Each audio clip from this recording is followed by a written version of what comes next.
this afternoon with Kent Ostrander from the Family Foundation.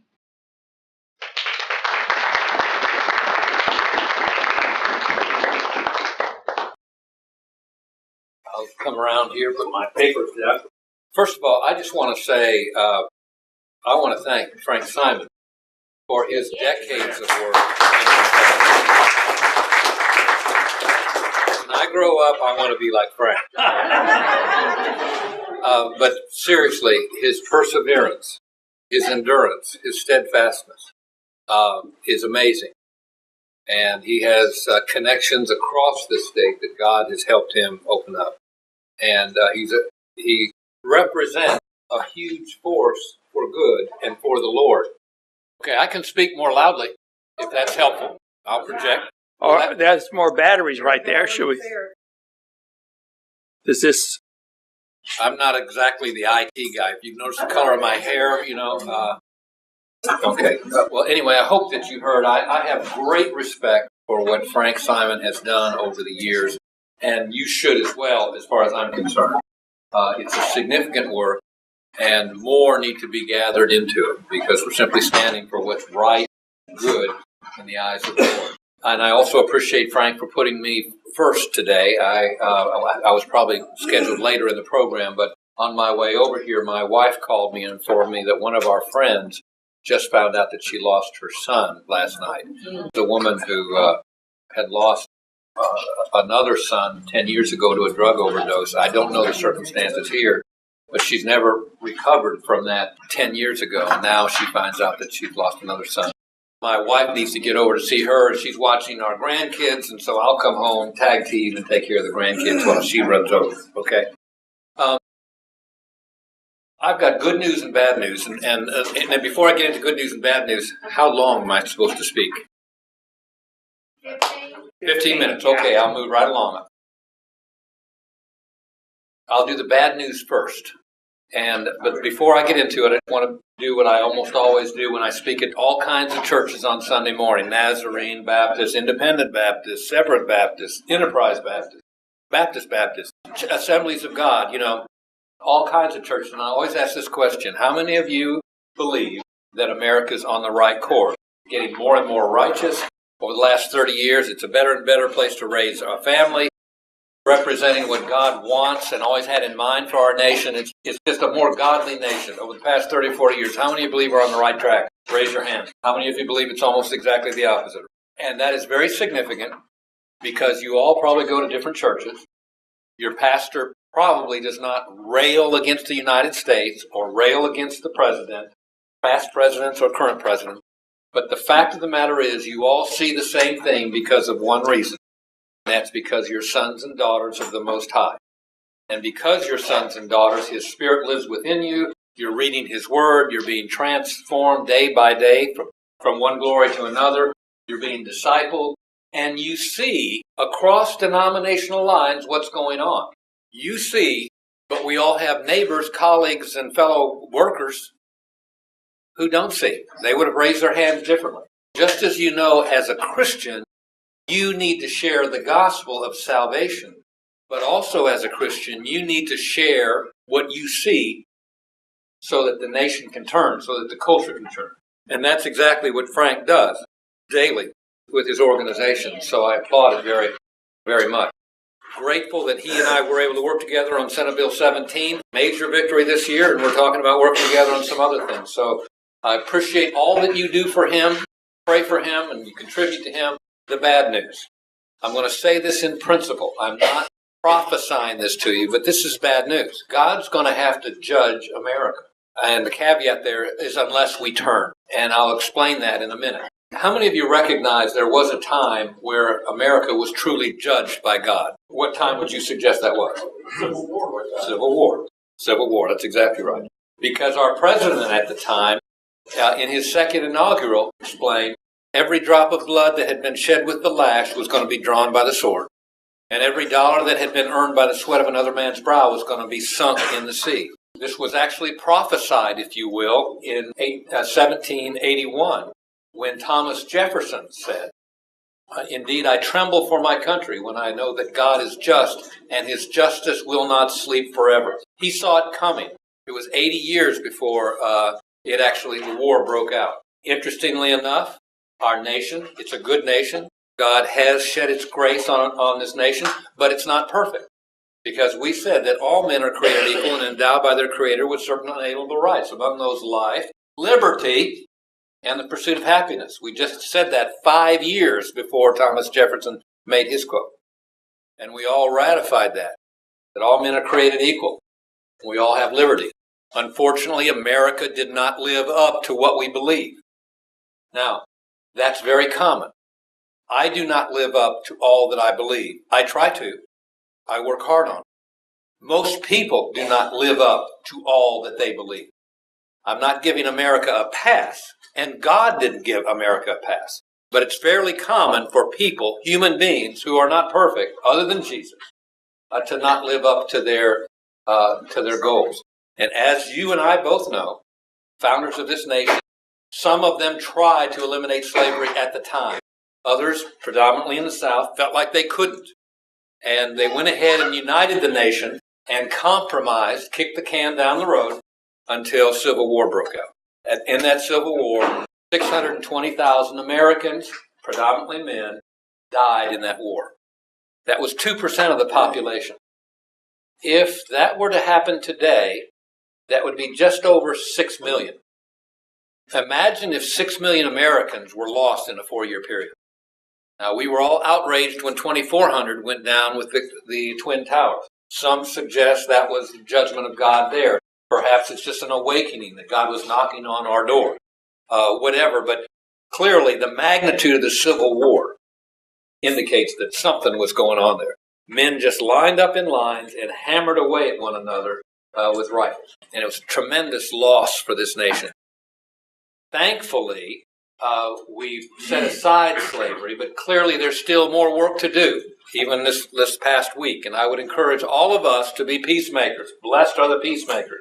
The foolish folks who are out there talking about doing racism is stupid.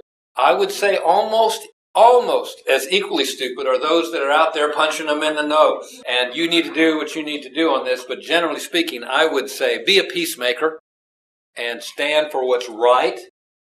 God made us all in His image, and His image is diverse. It's a word that I don't often use, but when it comes to the fact that some of us are old, some of us are young, some of us are male, some of us are female, some of us are white, cream-colored, yellow, reddish, brownish, darker, and black. I mean, He delights in that. A diversity is His idea, and we need to recognize that and rejoice in it when the body of Christ comes together in all of its forms and fashions and appearances.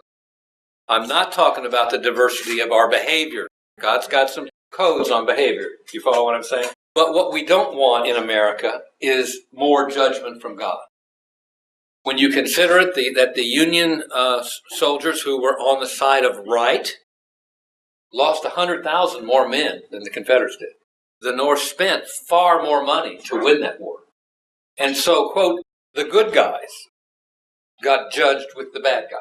And what I mean by the bad guys, those who were on the wrong side of the issue. And that's what happens when the judgment of God comes. And that's why it's incumbent upon us as the salt of the earth to be salty and move our culture so that it doesn't need to be judged. In some sense, and I don't say this vindictively, in some sense, if the Christians had worked harder or more faithfully with the abolition of slavery, like England did, Christians there did, Wilberforce, we would not have come to the judgment of God. There were many Christian men wearing blue that died in that war. Their hearts were right. They were working against slavery, but they died in that war. They were swept away with the judgment. In the same way, think about it. We're the salt of the earth. But if the salt loses its flavor, it's worth nothing but to be thrown out, trodden underfoot by men. And that's a reflection of the first question I asked you. Are we going in the right direction or the wrong direction? And we're going in the wrong direction. We all agree. And it's not because God's looking at the abortionists and saying it's bad. It's not because He's looking at the pornographers and saying that's bad. He's looking at us. If my people who are called by my name, He's looking at us, will humble themselves and pray and seek my face and turn from their wicked ways, the wicked ways of ignorance and apathy. Then I'll hear from heaven, forgive their sin, and heal the land. We're driving the bus and we act like we're in the back of the bus.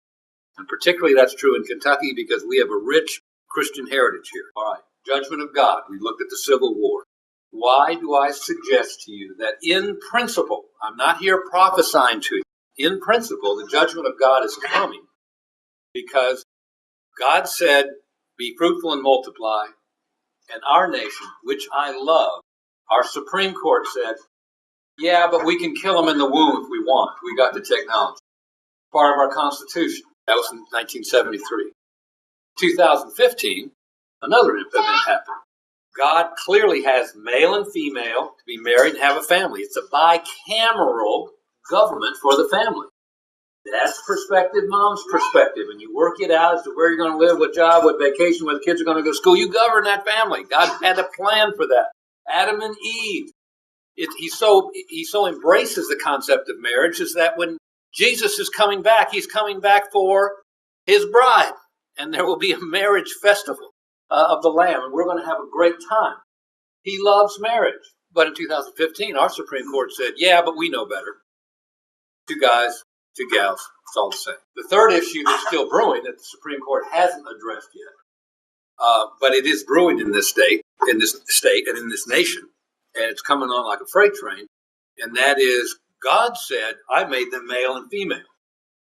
But there are parts of our culture that are saying, yeah, but we know better, we can choose. I'm not against anybody, I'm not speaking ill of anybody, but that's just not true. And yet American culture, what we have to realize, all this progress that we're making in America, predominantly the more liberal folks are talking about these concepts of progress. All they're doing is taking us back before the 10 Commandments were released. The way men and women behaved back then. And men had their way with sexuality. We got stories in the Bible to prove it. Because men were dominant, women were secondary, and men just did what they wanted to do. And God had to corporately, over time, begin discipling mankind. First was the 10 Commandments, and then more. And then Jesus comes and fulfills it and amplifies it. And Western civilization was born out of that. Western civilization is not perfect, but it was being discipled. But now Western civilization, Europe, particularly now America, is turning back and saying, we want to go and live before the 10 Commandments. Do you see what I'm saying? Follow what I'm saying? That's where we're going, unless the salt of the earth rises up and does its work. Gal that works for me in my office, attractive woman, a mother of 4 children, homeschooler. She's also a first lieutenant in the National Guard. Earlier this spring, I believe it was in April, she went to a Guard meeting and they had the JAG Corps there, the attorneys for the military. And one of the things they said to the group, much like this, a large group, guys and gals in her company, they said, if any of you women have a problem with the body of a man showering next to you, it is your problem. Get over it. Sweet, godly, Christian mother, married, just wanting to live an American life. And she's the commander of that particular company. But she was told through the Obama administration's regulations as late as April.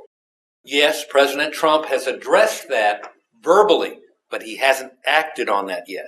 If he had asked me, I would have said, act on it and then announce it. Instead, he's announced it, so it means that you and I are quite comfortable with he's going to do something, and the other side is beating him up and working through back doors, all kinds of ways to get him to back down. I wouldn't have advised him to do it that way, but that's what he did. So the bad news is America's going to be judged. The good news is this, and I'll zoom through it. God is doing something in Kentucky. He loves all people, he loves all states, he loves the whole world, but he's doing something in Kentucky. 2 years ago, a dark horse candidate won the primary over the 2 top leaders by 83 votes. That fall, he went and was elected and defeated the favorite there. But not only him, but Allison Ball, a young Christian treasurer. Mike Harmon, an older Christian state representative, won the auditor seat. And Ryan Quarles, a Christian, won agricultural commissioner. And certainly we have a Christian lieutenant governor. During the night of the election returns, none of the commentators, none of them that I saw, ever understood what really happened. The one person who did was the sharpest and shrewdest politician in Kentucky. You know who that was? Greg Stumbo. And Greg Stumbo gave a speech that night. I don't know how many remember it. It was one to remember. And the bourbon industry in Louisville will neither confirm or deny that they had anything to do with it. Jesus did not come into Jerusalem on an elephant. He came in on a donkey. Somehow inferring that he may have been a Democrat. He said to the cameras and to the crowd that was with him, we Democrats need to go out and tell the people we're Christians too. Because he understood it was the Christians that did this unusual and surprising thing. Christians showed up. Thank you, Frank, and all who worked on that. And then last year, surprised everybody. I mean, I'm talking about the top of the Republican Party. 17 house seats flipped. Family Foundation got involved in 15 of them, distributed over 1 million pieces of literature in those 15. 12 of the 15 that we worked on flipped, including Speaker Stumbo. Stumbo was the master politician, and the word that was going through my heart when we got involved in this, because we don't normally get involved in politics, and we did not do any endorsements. We just spoke the truth of what was going on. But the word that the Lord gave me in my heart was, you can't plunder the house unless you first bind the strong man. Greg Stumbo, without doubt, was the strong man in Frankfort, and now the house has been plundered. You follow what I'm saying? Okay. So there's good things going on. God loves Kentucky, and I will conclude with this. He wants to do more. It's follow Frank's lead, follow Lee Watson's. Christians coming together as one. This is one unanswered prayer. To stand together, not as one denomination. Our God is so complicated, we can't contain him in our denominations. In other words, there's different facets of him, and I understand why Christians argue over this and that, because God is both, He's sovereign, and yet he also gives us free will. And how do those reconcile? You know, it's hard to fathom that stuff. So we can have differences in denominations, but we need to have common values, our family values, God's family values. And if we'll be salt and light in this little state, Kentucky can lead the nation on a number of things. God oftentimes chooses, I'm speaking out of the Corinthians, God oftentimes chooses the so-called weak, base, and foolish to confound the so-called wise. I would rather be doing this work with Frank in this state than any of the highfalutin states like New York, Massachusetts, Illinois, California. I mean, those have kind of gone off the deep end. And I like to look at it this way. If they've gone off the cliff, well, Kentucky's holding on to them with a rope trying to bring them back up. And that actually brings to remembrance the fact that Mark Twain once said, when the end of the earth comes, I want to be in Kentucky, because Kentucky's always 20 years behind everybody else. And if we're going in the wrong direction, we all agreed we were, then I want to be 20 years back. It really is true. Sexual revolution was going on in California in the mid-'60s. It didn't really show up here until the late 60s, early 70s. Follow what I'm saying? And that actually is a gift from God. But we need to recognize it, that he's looking to us. If my people, if we'll do these things, then he will heal the land. By the way, we don't have to heal the land. God will heal the land. We just need to do our part. And I will conclude with this one point. When you look at the miracles of God in Scripture, there's always God's part and man's part. God's part is always unbelievable. Man's part is almost always really simple. When Peter walked on the water, what did Peter do? Peter did what he did every day of his fishing life. He knew how to get out of a boat. He was normally on a sandy beach. Jesus said, come. And Peter did what he knew how to do. And Jesus took care of the water. Now we know how to pray. We need to be praying. We know how to make the phone call. We know how to show up at rallies. We know how to talk to our friends. Then let's start doing it with the values that God has given us. Do it boldly. No mean-spiritedness. No mean-spiritedness. Jesus loves all of those who are our adversaries on these issues. We need to love them too. But we need to be firm and stand together with one another. And so, Frank, thank you for this opportunity to be here. And thank you all for taking time to listen to what I have to say. Hi, I'm Dr. Frank Simon. I'm an allergist and family doctor, board certified in both allergy and internal medicine. I specialize in allergy, headaches, sinus, hives, cough, asthma, hypertension, and diabetes. We're located at 1404 Browns Lane near Norton Suburban Hospital. Our phone number is 888-888-5088. We can see you tomorrow. I want to mention a couple more people. We have Jerry Stevenson. Brother Jerry, would you raise your hand? And Angela Minter. Where's Angela? There she is over there. So Angela is with the Sisters for Life. What is it, 700 babies that have been saved out of the abortion clinic because of Angela and the Sisters for Life. So that's a tremendous accomplishment. And Brother Jerry is doing a lot to get charter schools and Christian schools. That's great. Just wanted to recognize them. Our next speaker is Brother Lee Watts, who is the chaplain at Frankfort, and he's doing a great job, so let's give him a warm hand. Thank you, Dr. Simon. I'm going to go without this because I'm a Baptist preacher and I got a big mouth. Okay, while that's turning on again, I'm Brother Lee Watts. I serve as chaplain of the State House, and I'm going to give you a little short lesson today, about 15 minutes, on biblical principles about socialism. Socialism, I believe, is the single greatest threat to the United States that we have right now. I think it is a greater threat than North Korea. It is a greater threat than ISIS. This is something that will destroy us as surely as it destroyed the Soviet Empire and any other nation that's ever tried it. And we have so many people pushing this idea now, saying that we should do this. Now, I had a mouse up here earlier. Gone missing. But, oh, great. Thank you. Take back all those mean things I said about you earlier. All right. Dr. Simon's table is back there. I hope you avail yourself of it. If you would like to have this lesson, you're getting 15 minutes of really an hour lesson. My table is out on the outside there if you want to pick up any of this stuff. But I want to talk to you about this real quick. Biblical principles about socialism. First of all, there's all these different isms. And if you talk to a liberal, they're going to say, well, communism's on the far left. And then a little more that's kind of socialism, and then the libertarians, the capitalists, and the far right is Nazism, fascism. This is what a liberal will tell you. That if we keep being capitalists, you're going, oh, we're going to have a bunch of Nazis. All right? The trouble is, that is incorrect. This is fake news. The fascism should not be on the far right.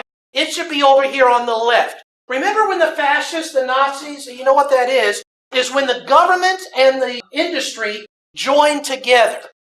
Now, when the government of Germany and the businesses of Germany join together, who is in charge? It was the government. The government just took over total government control, which is what Nazism is. And that's what communism is, total government control. And that is what they're trying to bring to America nowadays through liberalism. But I cannot say it any better than what President Reagan said. How do we call a liberal?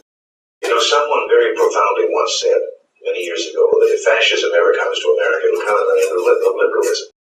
What is fascism? Fascism is private ownership, private enterprise, but total government control and regulation. Well, isn't this the liberal philosophy? The conservative, so-called, is the one that says, less government, get off my back, get out of my pocket, and let me have more control of my own destiny. He says, listen, fascism, liberalism, it's just total government control. Now, this is another beautiful example. It's not just the right that is saying this. I'm going to give you now an example of somebody who's on the left that is saying this. We're now going to watch a short clip from a congresswoman, Maxine Waters from California. I guess a lot of you know Ms. Waters. All right?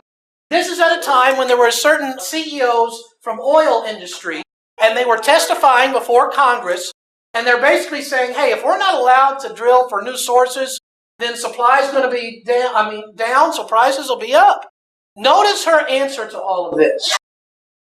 Guarantee to the American people because of the inaction of the United States. That's as loud as it gets, I'm sorry. Increasing prices unless the demand comes down, and the $5 will look like a very low price in the years to come if we are prohibited from finding new reserves, new opportunities to increase supplies. And guess what this liberal will be all about? This liberal will be all about socializing. Will be about basically over and the government running all of your companies. Isn't that what liberalism is? Fascism is. What President Reagan just told us is the government running your companies. That is socialism. And she got busted saying that. Did you see the people in the background go like, oh? All right. So we got liberalism, socialism, fascism. These eggheads who want to say, oh, they're actually different things with different definitions. They may define them different, but they all have the same end result, total government control. Now, notice these words of Adolf Hitler. He says, we are socialists. We are enemies of today's capitalistic economic system with unfair salaries. We are determined to destroy this system under all conditions. Boy, doesn't that sound word for word what we heard Bernie Sanders say. In the hour-long version, I actually play a speech from Bernie where he says these very things. All right, we must destroy this. It's unfair. It's no good. Now, notice what Hitler says here. You're like, hey, I thought he was a Nazi. You're saying he's a socialist. No, he says it. He says, we are socialists. Do you know why the word Nazi exists? Because his political party was called the National Socialist German Workers' Party. And the word Nazi is the first sound from the first two words. Na, from national, and Z, because the way the Germans pronounce socialist is Sozialist, not Z. Socialists were the Nazis. This is the same group. And if you do not think the way that they do, then you are to be silenced. Killed many of their own people before they went out and killed others. I don't think we've done a proper job in teaching the Americans in our school system that socialism is responsible for killing more people than any government since the Roman Empire. Socialism is an incredibly brutal idea where nothing can exist except what we say. And isn't that what we're hearing from these liberal crowds nowadays? We accept all viewpoints diversity unless you have a different viewpoint. And then they're shocked and offended that you actually have a different viewpoint. So the Nazis were socialists. Now let's talk about the USSR, the communist of the Soviet Empire. You're like, wait, I thought they were communist. Do you remember what USSR stood for? United Soviet Socialist Republic. Communism is socialism. Nowadays, they call it democratic socialism, as if that makes it different. All right? You just added a word onto it. It's the same thing. Notice these words from the leader of the USSR at one time, Nikita Khrushchev. Your children's children will live under communism. You Americans are so gullible. You won't accept communism outright, but we will keep feeding you small doses of socialism until you finally wake up and find you already have communism. He's like, how do I turn you into a communist nation? I will do that by socialism. Now, notice his raised right fist. Why is he doing that? Because the raised right fist is the sign of the Socialist Party, socialist communism. You'll see communists do this all the time. Of course, Nikita Khrushchev from Russia. You'll see Bernie Sanders, because he's the Democratic Socialist.